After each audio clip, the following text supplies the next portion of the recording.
Hello বন্ধুরা, আজকে ভিডিওটা কিন্তু এখান থেকে শুরু করছি। তো চলো, আজকে রান্না বান্না নিয়ে কিন্তু বসে পড়েছি। তো দেখতেই পাচ্ছ কচুর শাক আর ছোলা এখন ভাপানো চলছে।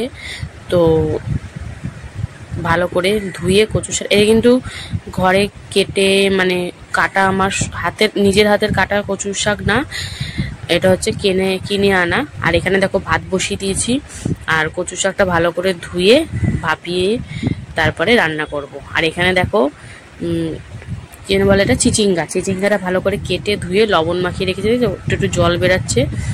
তো কচুর শাকটা কিন্তু ওইদিকে ভাপানো হয়ে গেছে। তো দেখো জল মানে ঝুড়িতে ঢেলে নিয়েছি যাতে এক্সট্রা জলটা বেরিয়ে যায়।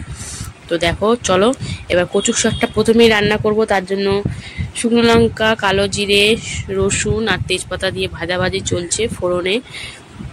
তো এরপরে কিন্তু এতে কচুর শাকটা পড়ে যাবে। এই দেখো কচুর শাকের মধ্যে কিন্তু সেরকম কোনো মশলা লাগে না।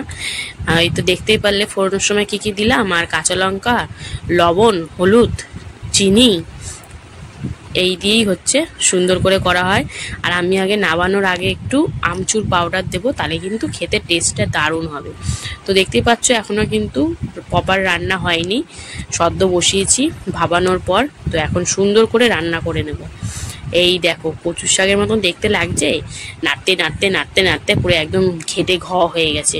আর এইদিকে দেখো চিচিঙ্গা ভাজা বসিয়েছি পেঁয়াজ দিয়ে, এখানে কালো জিরে আর শুকনো লঙ্কা দিয়ে চিচিঙ্গা ভাজাটা করব। তো চলো, দুদিকে দুটো রান্না হচ্ছে একদম জোর কদমে। তো বেশি কিছু আজকে রান্না নেই। এই দেখো কচুর শাকটা কিন্তু কমপ্লিট হয়ে গেছে, মানে এতে আমচুর পাউডার দিয়ে দিয়েছি। তো এবারে কিন্তু এটা নামিয়ে নেওয়ার পালা। আমি খুব একটা বেশি তেল দেবো না ভেবেছিলাম, তো মোটামুটি আমার পরিমাণ মতনই হয়েছে দুটো রান্নাই। চিচিঙ্গা ভাজাটা এখনো হচ্ছে, এটা কিন্তু হয়নি। তো এটাও দেখতে পাচ্ছ, এটাও কিন্তু ভাজার পর এক গাদা তেল বেরায়, সেই জন্য আমি কম তেল দিয়ে হালকা করে করে রান্না করছি। লবণ, হলুদ, চিনি দিয়েছি। আর এইদিকে দেখো কচুর শাক নামিয়ে ডালটা সোমবারে দিয়ে দিয়েছি, মুসুর ডাল, যেটা আজকে পেঁয়াজ দিয়ে করছি। তো এই হচ্ছে আজকের রান্না বান্না, আর কি বলবো। তো রান্নাবান্নার পর্বটা এইটুখানি, বেশি কিছু আজকে রান্না হয়নি দেখতে পেলেন। কিন্তু কচুর শাকটা কিন্তু দারুণ হয়েছে, মানে দারুণ হবে বোঝাই যাচ্ছে। আর এদিকে দেখো চিচিঙ্গা ভাজা এবার কিন্তু হয়ে গেছে, নামিয়ে ফেলবো। তো এই হচ্ছে আজকের রান্নাবান্নার মেনু। কেমন লাগলো অবশ্যই কিন্তু কমেন্ট করে জানাবে। ভালো লাগলে লাইক, কমেন্ট, শেয়ার করো, আর পাশে থেকো। তোমার সাথে আবার দেখা হবে খাওয়ার সময় দুপুরবেলা। তো চলো, টাটা। হ্যালো বন্ধুরা, শুভ দুপুর। তো শনিবার দুপুরের লাঞ্চ মেনু নিয়ে কিন্তু বসে পড়েছি। তো আজকের লাঞ্চ মেনুতে কি কি আছে তোমাদেরকে তো অবশ্যই দেখাবো। তো ভিডিওটা দেখতে থাকো প্রথম থেকে শেষ অবধি। ভালো লাগলে লাইক, কমেন্ট, শেয়ার করে ফলো করে পাশে থেকো।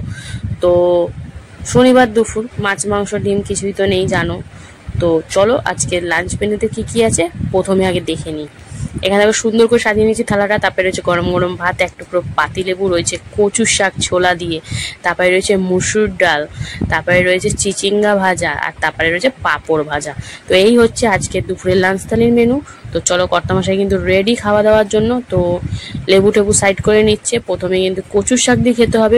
কচুর শাকটা করেছিলাম রসুন ফোড়ন দিয়ে আর ছোলা দিয়ে। তো বুঝতেই পারছো কেমন খেতে হতে পারে, কি বলবো, অনেকদিন পর খেলাম তো বেশ ভালো লাগছিল।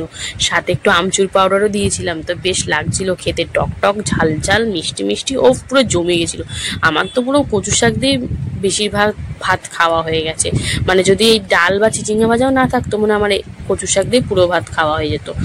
তো আজকের কচুর শাকটা হচ্ছে কিনে আনা, মানে কেটে বাইরে থেকে কিনে আনা।